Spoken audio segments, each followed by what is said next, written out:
এখন আমরা ফ্লোরেন্সের হোটেল থেকে চেক আউট করে বেরিয়ে গেলাম। এটা হচ্ছে বাস স্টপ। এই যে বাস স্টপে দাঁড়িয়ে আছি। এখন আমরা ফ্লোরেন্স থেকে যাবো ভেনিসে। ফ্লোরেন্স ট্রেন স্টেশন থেকে আমাদের ভেনিসের ট্রেন আছে। তো এখন আমরা বাস স্টপে যেয়ে ট্রেনের জন্য ওয়েট করছি, বাস স্টপে যে বাসের জন্য ওয়েট করছি। হোটেল থেকে ট্রেন স্টেশনে আসতে আমাদের বাসে করে 15 মিনিট সময় লাগলো। আমাদের এখান থেকে ভেনিস যাওয়ার ট্রেন আছে 11টা 40-এ। আমরা তার কিছুক্ষণ আগেই চলে এসেছিলাম। 10-15 মিনিট আগে ভেনিসের ট্রেনও প্ল্যাটফর্মে দিয়ে দিয়েছে। এখন আমরা আস্তে আস্তে আমাদের কোচ নাম্বার দেখে ট্রেনে উঠব। আজকে আমরা যাচ্ছি ট্রেন ইটালো করে। এটা আর একটা ট্রেন কোম্পানি। ইটালিতে মেনলি দুটো হাই স্পিড বুলেট ট্রেন চলে, একটা হচ্ছে ট্রেন ইটালিয়া আর একটা হচ্ছে ট্রেন ইটালো। কালকে আমরা যখন রোম থেকে পিসাতে গেছিলাম তখন আমরা ট্রেন ইটালিয়ার টিকিট কেটেছিলাম। আজকে তাই আমরা এখান থেকে যখন ভেনিস যাচ্ছি ট্রেন ইটালোর টিকিট কাটলাম, যাতে এই ট্রেনটা কেমন সেটাও এক্সপিরিয়েন্স করতে পারি। এই হাই স্পিড বুলেট ট্রেনগুলো মোটামুটি 300 স্পিডে চলে, কিন্তু সবসময় 300 না হলেও 210-15-এর উপরে তো স্পিড থাকবেই। কিছুক্ষণের মধ্যেই এখান থেকে কফি আর বিস্কিট দিয়ে গেল আমাদের। তবে বলে রাখি, আজকে আমরা বিজনেস ক্লাসের টিকিট কেটেছি, বিজনেস ক্লাসেও এই খাবার দিল। তবে ট্রেন ইটালিয়াতে কিন্তু বিজনেস ক্লাসে আমরা যখন প্রথম দিন নেপেলস থেকে রোমে গেছিলাম এর থেকে অনেক বেশি খাবার দিয়েছিল। ফ্লোরেন্স থেকে ভেনিস যেতে এই ট্রেনে করে আমাদের সময় লাগবে 2 ঘন্টা 15 মিনিটের মতো। তো এবার বলি এই ট্রেনের ভাড়া কত। এই ট্রেনের এক একজনের টিকিটের প্রাইস আমাদের পড়েছে 35 ইউরো করে, মানে ইন্ডিয়ান রুপিসে 3100 টাকা। আর এটা হচ্ছে ডাইনামিক ফেয়ার, যত আগে কাটবে তত কম পড়তে পারে, যত ডেট এগিয়ে আসবে তত কিন্তু এই ভাড়াটা আরও বাড়তে থাকবে।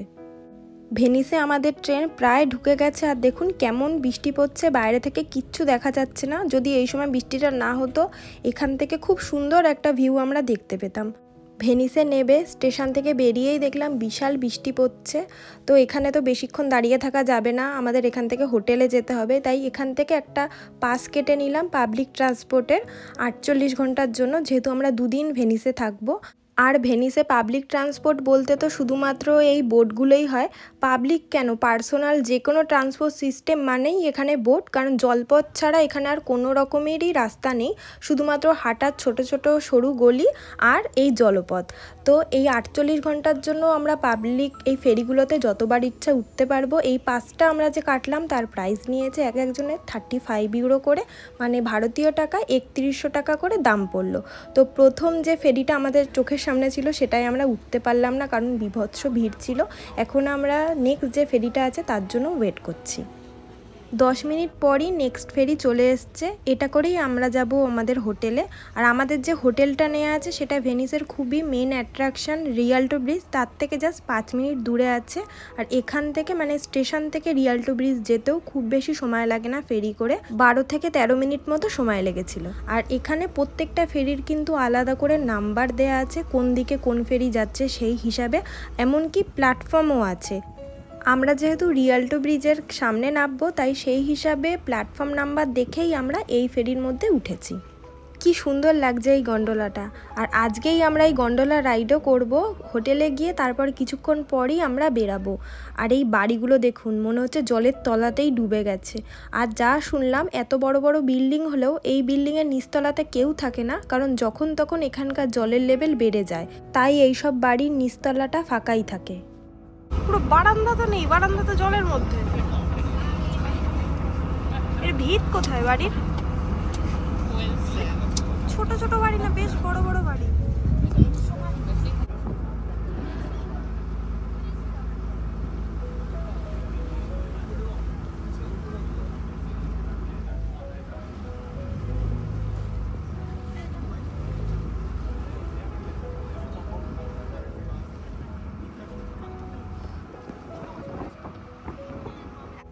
এই যে বাড়ির সামনে বোটগুলো দেখতে পাচ্ছেন ছোট ছোট, এগুলো কিন্তু এই বাড়িতে যারা থাকে বাসিন্দা তাদের পার্সোনাল বোট।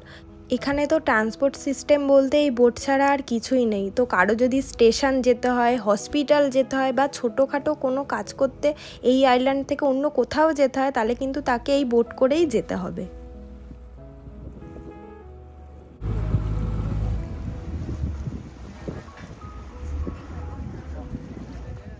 আমরা প্রায় চলে এসেছি রিয়ালটো ব্রিজের সামনে। ওই যে সামনে যে ব্রিজটা দেখা যাচ্ছে ওইটার নামই রিয়ালটো ব্রিজ, এখানেই আমরা নেমে যাব। আর এখানে যদি আজকে আমাদের হোটেল নাও থাকতো তবেও কিন্তু এই ব্রিজের সামনে পরে হলেও আমাদের আসতে হতো, কারণ ভেনিসের এটা একটা মেন অ্যাট্রাকশন।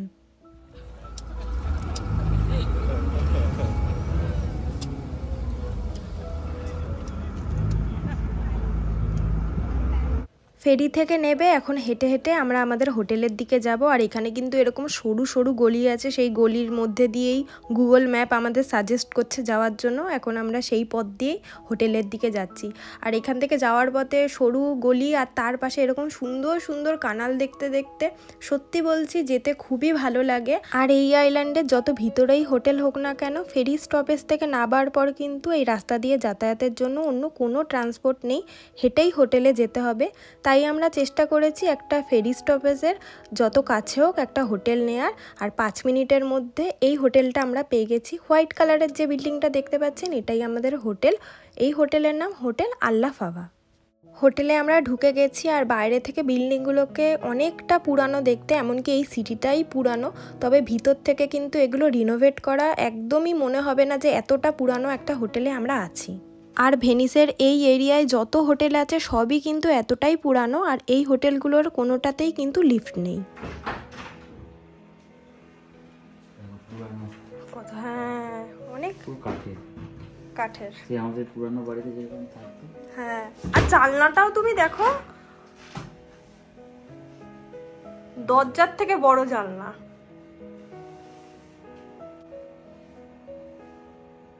বেডে কভার যে দেওয়া আছে, আমরা রুমের হোটেলটাতে ভেবেছিলাম এরকম কেন, বেডশিট ঠিক মতো নেই কেন, তারপরে দেখলাম যে না, এর নিচে সব আছে।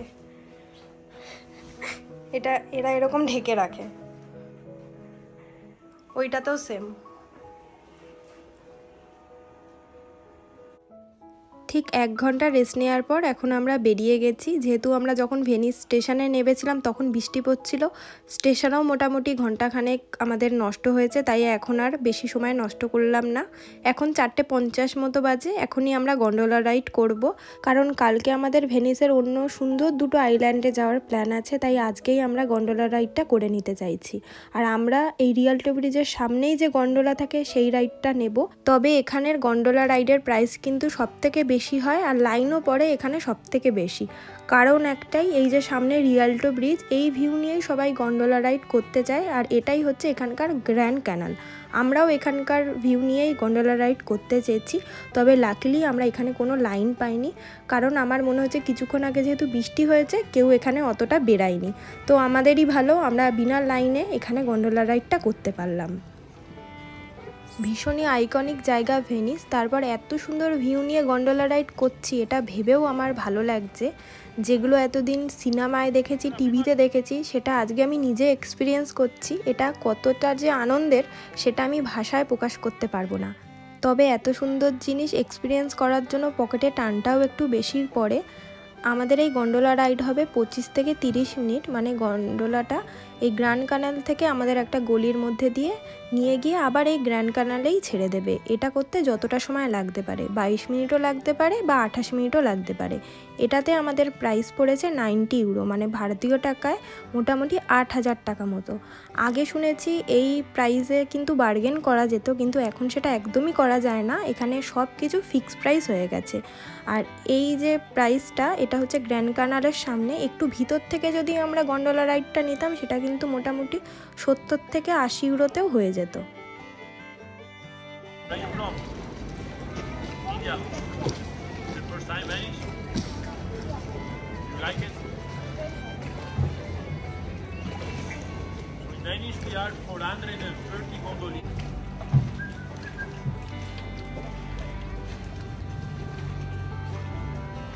যিনি আমাদের গন্ডোলা চালাচ্ছিলেন তিনি গন্ডোলা রাইড দেওয়ার সময় অনেক ইনফরমেশান দিয়েছেন ভেনিস সম্বন্ধে। তিনি বললেন এখানে 430টা মতো এরকম ছোটোখাটো ব্রিজ আছে, আর উনি যেই গন্ডোলাটা চালাচ্ছেন তার জন্য ওনাকে নাকি 5 বছর ট্রেনিং নিতে হয়েছে। রীতিমতো পড়াশোনা করে ট্রেনিং নিয়ে তারপরেই কিন্তু এখানে গন্ডোলা চালানোর জন্য লাইসেন্স পাওয়া যায়। আর এই যে সরু সরু কানালগুলোর মধ্যে দিয়ে গন্ডোলা, মানে এত বড় একটা গন্ডোলা নিয়ে যাওয়া, এটা কিন্তু সত্যি কোনো সহজ কাজ না। All are houses. Hoy está quedando. Yes, yes, are houses. for the citizens. And unfortunately, the quality of life is expensive. For to live here is incredible. You have to have a good job for to live here. La noche, la última vez. Dammi tre parole. Now it's a opera house, it's a theater. It's a theater. Yes. It's a theater Maria Malibran. It's the second and most important theater in Venice. The first one is a Fenice theater near San Marco Square.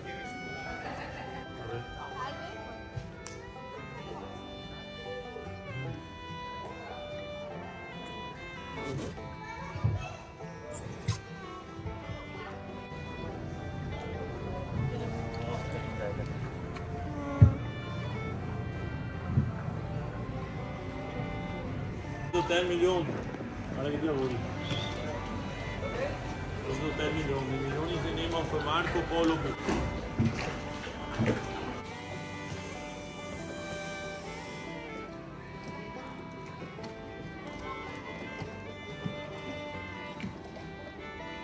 আমাদের gondola ঘুরে আবার রিয়ালটো ব্রিজের সামনে চলে এসছে। তো এখানে ঝটপট কতগুলো ফটো তুলে নেই, কারণ এই ভিউ কিন্তু আর পাওয়া যাবে না। আর সাথে আপনাদের সাথেও কিছু ফটো আমি শেয়ার করে নিচ্ছি।